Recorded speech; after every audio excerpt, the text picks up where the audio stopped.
Welcome to Memory Keeping Monday. I'm Garden Girl Jen Gallagher, and today I'm using die cuts to create a layout. Let's begin with the silhouette die cut shape I've stitched to my layout. So I have gone ahead and machine stitched around the edge, and you can see that I did a little bit of a messy double stitch, and I've just done the perimeter of the die cut shape. I didn't even adhere this. We're going to put some cardstock over the top of it. So when you have an intricate shape like this, go ahead and machine stitch it. You can use different colored thread or whatever you like. Now, one thing that I'm going to add to this is I'm going to add some stickers. And these are some stickers from Pebbles, and I'm actually going to use the entire sticker sheet. And what I'll do is I'll take it out of the packaging, and it has a clear backing. And leaving it on the clear backing, I start to get a feel for how I want it to look. So I'm going to leave that right there, and then I have some teal cardstock. We've been carrying some American Crafts cardstock in the store, and I love this particular teal color. I'll link you to a couple of options for this teal, but it matches the teal in the Pebbles flower. And so I'll adhere that to this side of the layout, and I'll slightly overlap that die cut so that you won't even see the part that I didn't machine stitch down. Alright, and then I'm going to add these stickers. They do have adhesive foam in the back to the die cut shape, and you'll notice that we are using a craft on top of a craft design, and that's okay. I like the look of tone on tone. Make sure that if you are using a die cut or a sticker that has text in it, that you are keeping the text so that it is facing upwards. I'll just add these, and I can move them however I like until I get it exactly how I want it. And there you have the sticker design. Go ahead and use up an entire sticker sheet, or use some of them, and then if you're doing a double page layout, you can add some to the second page. Now on this part of the layout, I like layering a tone on top of tone, and so I have used this background stamp and some teal stamping ink to stamp a large grid design on this teal piece of cardstock. Now when I am stamping a background design, you'll notice that with the American Crafts cardstock and Basil cardstock, there is a texture one side and it's smooth on the other. I prefer to stamp on the smooth side.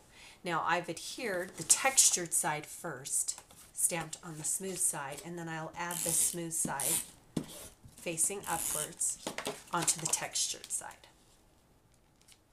And then I'm going to add some photo corners to each of the top two corners. These photo corners are from Canson. You could also use your silhouette machine to cut your own from any cardstock or pattern paper that you have. So make sure to download a cut that's a photo corner. Now I have these two tags that I've cut from a crepe paper, pattern paper, and I like that they mimic the teal and the yellow found in the Pebbles collection, and I've hand cut them, and then I'm going to use a punch to punch out the circles inside the tags,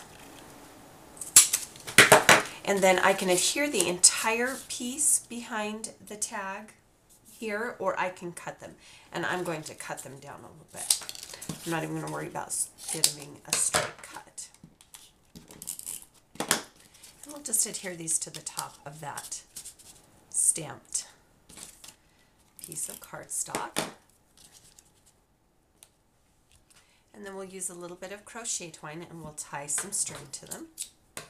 You can tie them in a knot, or you can do them as you would find like a manila tag at an office supply store. However you want to do it is just fine. You can also use baker's twine or ribbon for this step.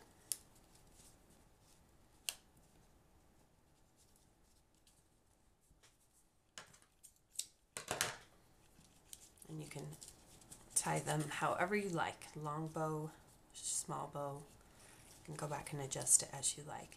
But this gives it a more authentic feel to actually have it. So this is a die cut that I've cut, or a journaling card. You can also use a journaling card, and you can see how that looks. Now I'm going to adhere a photo to the stamp design. And I'm using glue dots, and I've printed these photos at home on a Canon printer. Alright, at the bottom of the page I'm going to adhere some leaf cardstock. This is also from American Crafts, and I'm going to overlap my die cut and my stamped area just slightly. And I'll try and center it the same way we did the top part of the craft cardstock. Now I also have a photo that I'm going to use on the bottom, and I have trimmed it in my photo editing program, which is Photoshop, so it is long, thin, and narrow. And then when I cut it out from the photo paper, I left a little bit of the white surrounding the photo.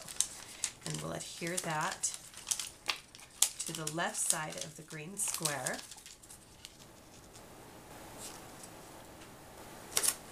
And then on this side, we're going to add a sheet of dictionary paper. I love dictionary paper. It is a great kind of neutral paper.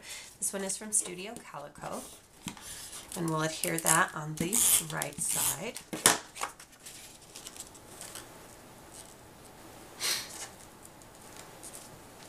And center it like that. Then I have a piece of yellow pattern paper from Echo Park Paper. This is from their Dots and Stripes collection. And the Dots and Stripes collection is a tone-on-tone or a tone-on-white patterns. And they come in diagonal stripes, horizontal stripes, small dots, large dots, tone-on-tone dots. Lots of options. I'm going to cut that into a banner shape and add that at the bottom of the stamped area.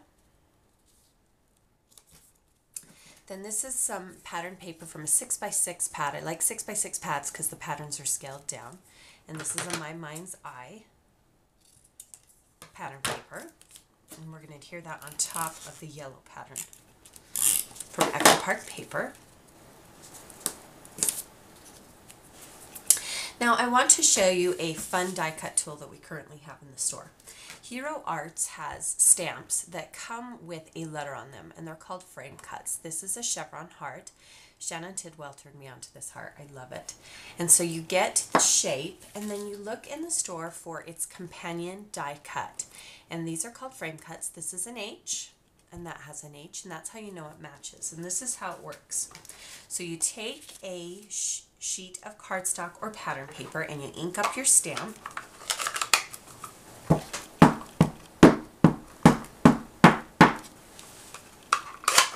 And then you stamp it onto the cardstock.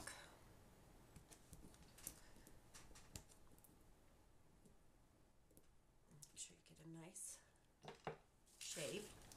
And then you remove the die cut, and it has a hole in the center, and you'll notice it has a little ridge.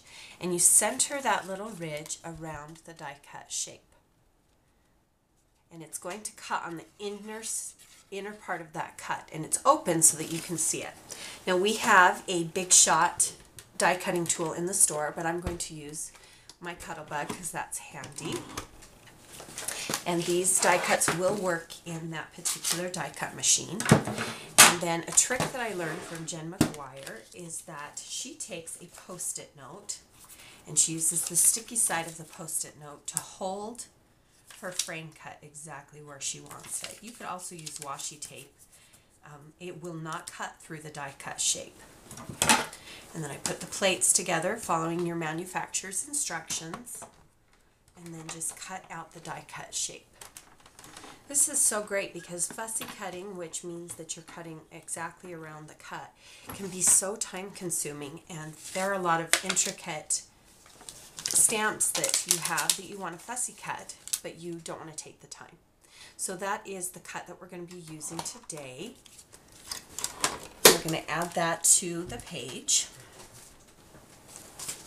right on this pink surface right here. You could use the die cut without the stamp to cut from pattern paper very easily. I have a little green button that I have started to tie with twine, and we'll go ahead and tie that into a bow. And we'll add that to our green heart using a couple of glue dots.